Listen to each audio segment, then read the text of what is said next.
Assalamualaikum warahmatullahi wabarakatuh. Baiklah anak-anak, kali ini kita akan membahas tentang keseimbangan kimia. Ada istilah yang dinamakan dengan keadaan keseimbangan. Coba kita lihat di sini pada reaksi keseimbangan. Ini apa yang dimaksud dengan keseimbangan? Kita lihat pada reaksi pembentukan gas amonia, yaitu dibentuk dari gas nitrogen dan gas hidrogen. Nah, ketika reaksi mulai, maka konsentrasi nitrogen dan konsentrasi hidrogen akan berkurang. Dan konsentrasi ruas kanan, yaitu gas NH3 akan bertambah. Nah, tetapi kita perhatikan pada reaksi penguraian gas NH3 yang terurai menjadi gas nitrogen dan gas hidrogen, ternyata gas amonia lama-lama akan berkurang dan untuk gas nitrogen, gas hidrogen lama-lama akan bertambah. Nah, sehingga di sini bisa kita lihat keseimbangan dalam kehidupan sehari-hari. Nah, contohnya pada pernapasan kita sehari-hari itu akan mengisap oksigen atau menghirup oksigen. Nah, oksigen ini akan diikat oleh hemoglobin atau Hb sehingga akan membentuk HbO2. Begitu juga contoh lainnya pada gigi kita itu punya lapisan email ya yang mengandung senyawa kalsium hidroksiapatit. Itu rumusnya Ca5PO4 kali OH. Nah, reaksi keseimbangan yang terjadi bagaimana di sini? Yaitu Ca5PO4 3 kali OH dia akan terurai menjadi ion kalsium, kemudian ion fosfat dan ion hidroksida. Contoh lainnya yaitu pada perubahan wujud air, misalnya pada sebuah termos. Di sini air berubah wujud dari liquid menjadi gas. Bagaimana cara menuliskan tetapan keseimbangan?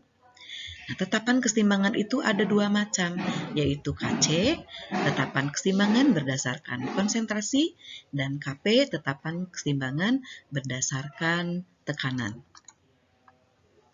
Nah, menurut hukum aksi massa, bahwa suatu reaksi kimia pada suhu tertentu, yaitu merupakan perbandingan hasil kali konsentrasi zat-zat ruas kanan dibagi dengan hasil dari zat-zat konsentrasi ruas kiri setelah masing-masing dipangkatkan dengan koefisiennya.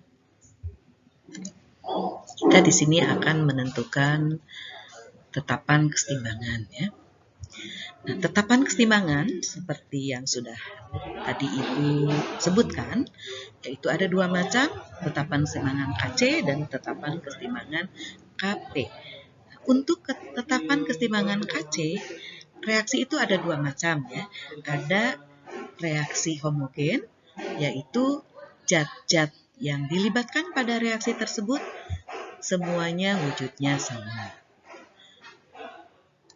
Kemudian kita lihat contohnya bagaimana untuk keseimbangan homogen, yaitu pada reaksi pembentukan gas amonia yang dibentuk dari gas nitrogen dan gas hidrogen.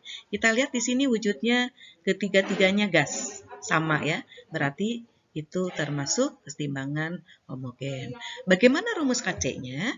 Sesuai dengan hukum aksi massa, yaitu KC pada reaksi ini adalah konsentrasi NH3 pangkat 2 dibagi konsentrasi N2 kali konsentrasi H2 pangkat 3.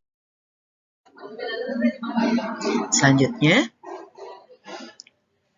bagaimana nilai KC untuk keseimbangan heterogen? Nah, di sini Ibu akan memperlihatkan suatu bagan ya. Jadi kondisinya sudah dalam keadaan keseimbangan. Yang pertama, jika pada keadaan keseimbangan, fasenya terdiri dari gas dan padat, maka pada penentuan Kc-nya yang dimasukkan hanya fase gas saja. Kemudian, jika pada keseimbangan terdapat fase gas dan cair, maka yang dimasukkan ke dalam rumus Kc yaitu hanya fase gas saja.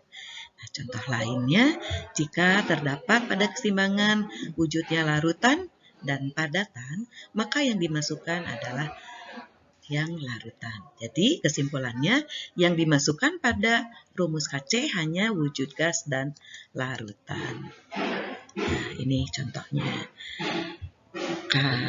Karbon wujudnya solid dengan H2O wujudnya gas menghasilkan gas hidrogen dan gas CO.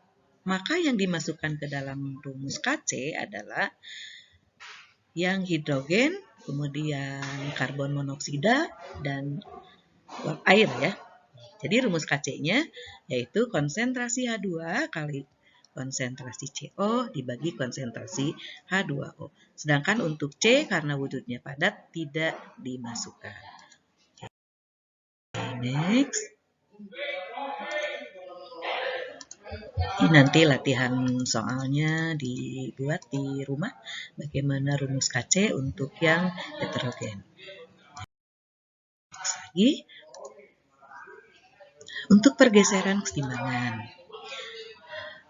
Pada reaksi A plus B menghasilkan C plus D. Pergeseran keseimbangan itu dipengaruhi oleh beberapa faktor.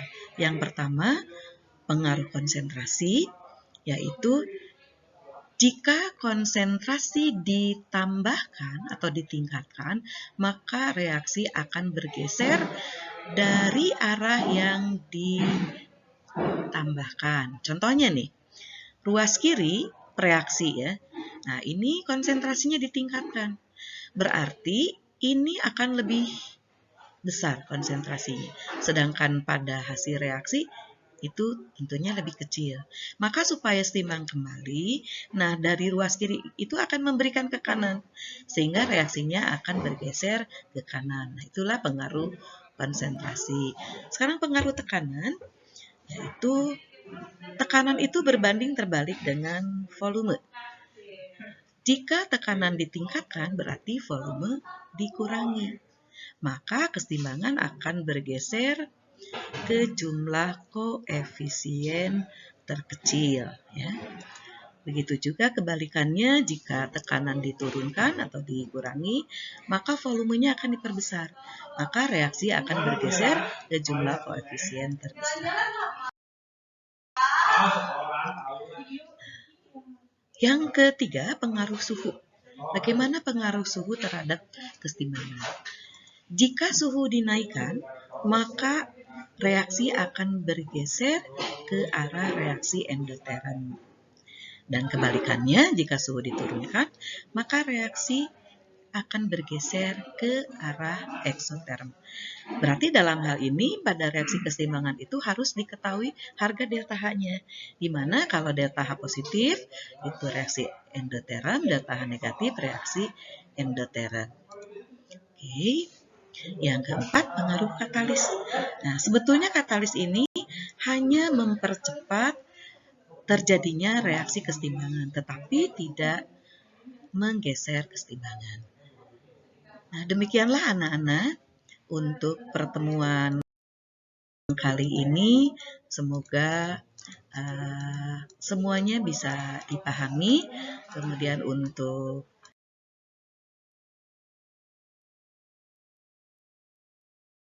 pertemuan selanjutnya akan kita lanjutkan dengan tetapan keseimbangan Kc dan Kp, bagaimana di sini perhitungannya. Ya.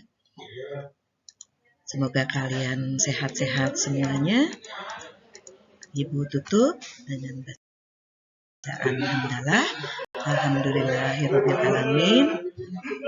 Terima kasih atas perhatiannya.